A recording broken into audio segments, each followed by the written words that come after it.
Resident Evil 3 is out, and I'm trapped in the office. It's time to take a technology deep dive.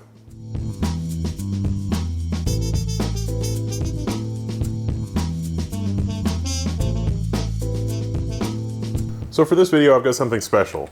Resident Evil 3. AMD sent me the code for Resident Evil 3 a little ahead of schedule so that I could try a new driver, because new driver 3 is launching. So I can't show you too much about the game. I mean, you're gonna have to play the game. I don't want to, don't want there to be any spoilers or anything. But a lot of the technology that AMD's been pushing for the last several months is rolled right into the game. Fidelity FX, content adaptive sharpening. A lot of the stuff that lets me play Resident Evil 3 at 4K, getting about 70 FPS right now. Overall average is about 60 FPS at 4K on this BenQ monitor. Now this monitor supports HDR because I wanted to test HDR because Doom Eternal had some problems with HDR. But I've been playing HDR on this and it seems okay, but to be perfectly honest, I don't 100% know what I'm looking for with HDR. Also got to play at high frame rates on my Asus XG438Q. That's the monitor I picked up a while ago. It's 4K, 120 Hertz. 4K with a 5700 XT. That's the magic of content adaptive sharpening. So I'm kind of playing at the native resolution of the 4K panel, but it's also doing upscaling. So it's not a true native 4K. I mean, obviously you're not unlocking that much more computational horsepower in 5700 XT, but at the same time, I can't help but, some of AMD's promises that the 5700 XT would be a great gaming experience. I mean, that seems not to be wrong. Maybe it's overkill that you need so much computational horsepower for graphics if you're able to sort of leverage things and have it run really well. I've also been testing with the ASRock Phantom Gaming 5500 XT and the 5600 XT. Now the 5500 XT, spoiler alert, 1080p gaming, solid. 60 FPS, no problem. 90 FPS is doable, especially when you turn on content adaptive sharpening, this kind of thing. Now this is a 27-inch 4K panel, so the pixels are super tiny, and my eyes are getting super old. So I think that I wouldn't notice, especially sitting more than 3 inches away from the display. Now the Asus XG438Q, on the other hand, that's 43 inches. Those pixels are about the same size as, just your standard issue around 100 DPI monitor. So the pixels on those, on that kind of a display, is much more normal. And I feel like I can notice the content adaptive sharpening a little better. So I'm hoping that we see a much more horsepower, high-end Navi-based GPU in the future, but holy crap, the software end of this for Resident Evil works shockingly well.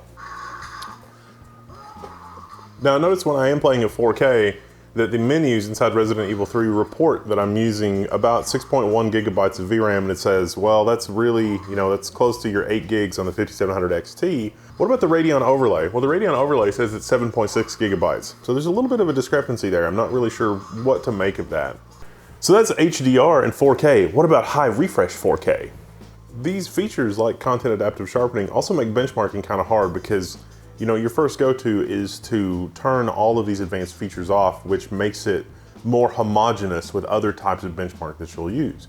But the reality is that even AMD's competitors can use these features with their own GPUs to leverage better performance. So games in general will be able to deliver higher resolutions.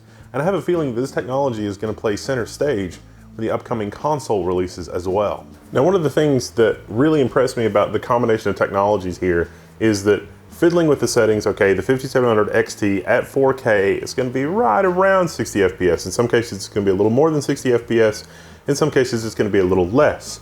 But again, with the monitor that we're using, which has FreeSync, for those frame dips where it goes below 60 FPS, it is much, much less noticeable. The first 2 or 3 hours that I was playing Resident Evil 3, didn't play with an overlay or anything like that, and I've sort of gotten used to the 120 Hertz Asus monitor, and you can definitely notice a difference between 120 Hertz and 60 Hertz. But after about 10 minutes of playing at 60 Hertz, I didn't really notice, I didn't think that I would see as many frame dips below 60 FPS based on my gameplay experience. And, again, it's just pure anecdotal, but I attribute that to FreeSync. FreeSync is doing its job because the frame dips aren't super low. It's like 52 FPS or 56 or 58. Now, I'm playing at 1440p, and again, I've left the Fidelity FX stuff on, and so now the system is sort of upscaling from 1440p to 4K. And I do notice that it is a little bit lower quality, like the brick texture and some of the other stuff, but making this change, now we're well over 100 FPS across the board. Now for the 5600 XT, 1080p at a very high frame rate and 1440p at a reasonable frame rate with reasonable graphics settings was easily achievable. The 5500 with its 4 gigs of memory, now this particular card is 8 gigs of memory, so you are not going to be hobbled by 8 gigs of memory. But if you are running at 4 gigs of memory, you're going to have to run with lower texture settings and things like that at 1080p just to make sure that you fit in that 4 gig envelope. I think going forward, the 8 gig 5500 XT, if you're going to go for a budget card, would be a good option. But all in all, the game seems pretty well put together. I can't speak, you know, it's horror, it's like a horror, it's a remake of Resident Evil 3. It's a horror action type game. And,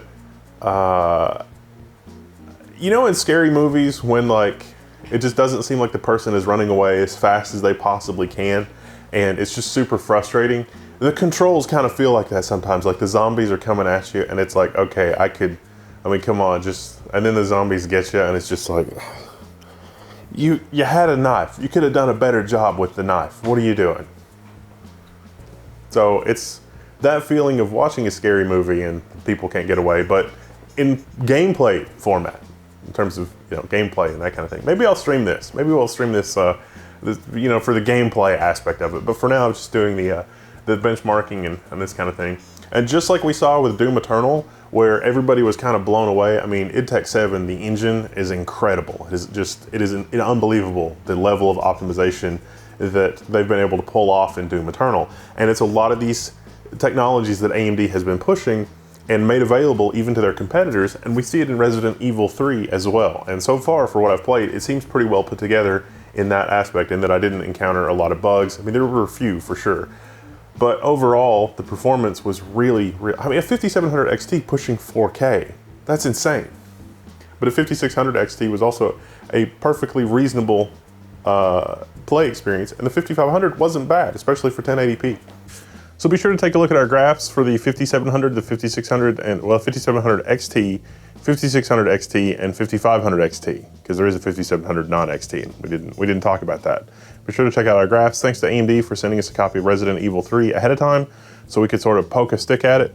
And thanks for my very large number of emails that I sent continuously, because oh, I'm a talker. Well, you know, this is how we roll here at Level 1. I'm Whittle, this is Level 1. You can find me at the Level 1 forum at forum.level1techs.com.